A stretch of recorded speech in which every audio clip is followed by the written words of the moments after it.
It's Miss D here on Flatbush TV. And to my left over here, I have the veteran reggae singer, Yami Bollo. What's up, Yami? Greetings, Empress, in the name of the Most High Jah, Rastafari, Holy Emmanuel, Selassie, Jah, Rastafari. Give thanks, And, Brooklyn TV. and blessings to you, too. Give thanks, Empress, for having us here.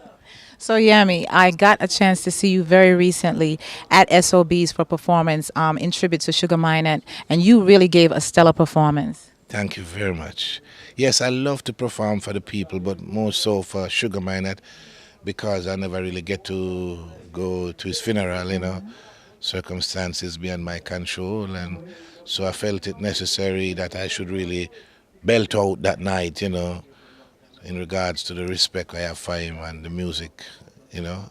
He had taught us to sing the first dub plate, which has now become like, one of the major earning thing within the music industry. So say give thanks to Brother Sugar Minott to helping the ghetto youths them with his Youth Man Promotion Organization. Wow, and it seems like just as you spoke so highly of Sugar, I've heard other artists say the same. He seemed to be a real inspiration for many young artists. Can you tell me a little bit about what it was like? You just tell me a little bit about what it was like growing up under the mentorship of Sugar Minott? Well, it was like a little Michael Jackson still, because of the history of Michael and Motown. Well, I saw it would be with Sugar Minott, Yami Bollo, and Youth Man Promotion, because we all came as little youths with a vision of making music. And at the time, you kind of remind Sugar like a Michael Jackson, singing a high note. And so everyone would love to hear when you sing. The dance would go wild when we perform and stuff like that. Even now, we still give thanks to the wonderful people of the world who supported us in whatever music we had sung and still singing. You know? And it shows. And mentioning the fact that he was an inspiration to you and to many other artists, where do you draw your inspiration from now? Because you give a lot of energy on stage, and I'm always curious to know where it comes from. Well, the energy comes from the Most High and the eviction within the movements that we as a people must be united, and we strive we continue to fight for that justice. Kind of the injustice in the world, hypocrisy, the evil world against the good world.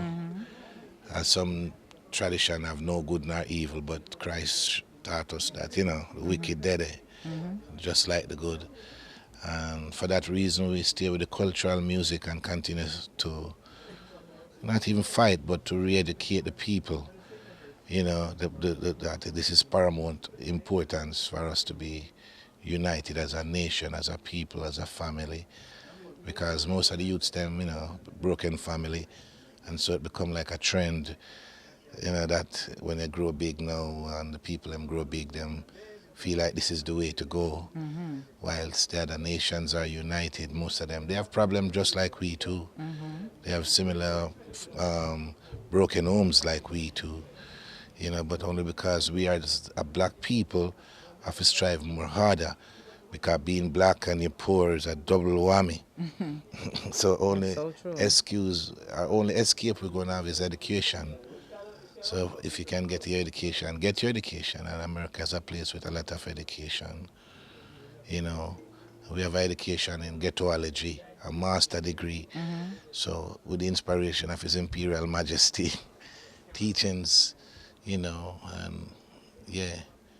But I like that. I like the fact that you stressed how important it is that we get an education and that the youth get an education and continue to strive to learn.